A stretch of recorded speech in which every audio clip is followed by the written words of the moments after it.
ইরানের নির্মাণাধীন ডারকোভিন পরমাণু প্রকল্পে মার্কিন ক্ষেপণাস্ত্র হামলার পর মধ্যপ্রাচ্যে মার্কিন স্থাপনায় পাল্টা আক্রমণ শুরু করেছে তেহরান। একযোগে ড্রোন ও মিসাইল হামলা হয়েছে কুয়েত, বাহরাইন ও জর্দান। এদিকে মার্কিন প্রেসিডেন্ট ডোনাল্ড ট্রাম্প সাফ জানিয়েছেন, পরমাণু চুক্তি থেকে তেহরানের সরে আসায় কিছুই যায় আসে না যুক্তরাষ্ট্রে।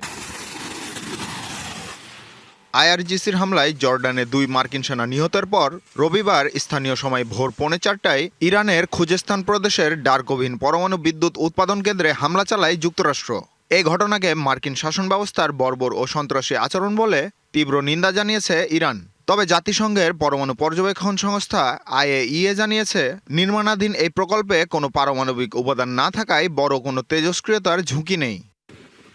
এই হামলার পরপরই মধ্যপ্রাচ্যে মার্কিন স্থাপনায় আক্রমণ জোরদার করে ইরান। কুয়েতের আলী আল সালেম বিমান ঘাঁটি ও মার্কিন সেনা ক্যাম্প বুহরিং লক্ষ্য করে বড় ধরনের ড্রোন হামলার দাবি করেছে তেহরান। কুয়েত ও বাহরাইন তাদের আকাশসীমায় বেশ কিছু ইরানি ড্রোন ও মিসাইল ধ্বংসের দাবি করেছে। অন্যদিকে জর্ডান 3টি ইরানি ক্ষেপণাস্ত্র ভূপাতিত করার পর আকাবা বিমান ও সমুদ্রবন্দরে বিশেষ হুমকির জেরে জরুরি সতর্কতা জারি করেছে মার্কিন দূতাবাস।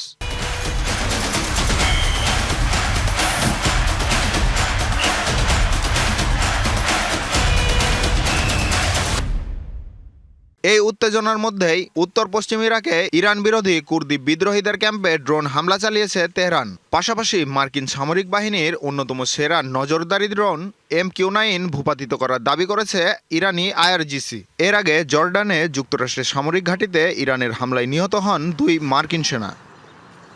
মার্কিন প্রেসিডেন্ট ডোনাল্ড ট্রাম্প বলেছেন, ইরান অন্তর্বর্তীকালীন চুক্তি মানল কি না মানল তাতে কিছু যায় আসে না। যুক্তরাষ্ট্রের মূল লক্ষ্য তেহরানকে পরমাণু অস্ত্র তৈরিতে বাধা দেয়া।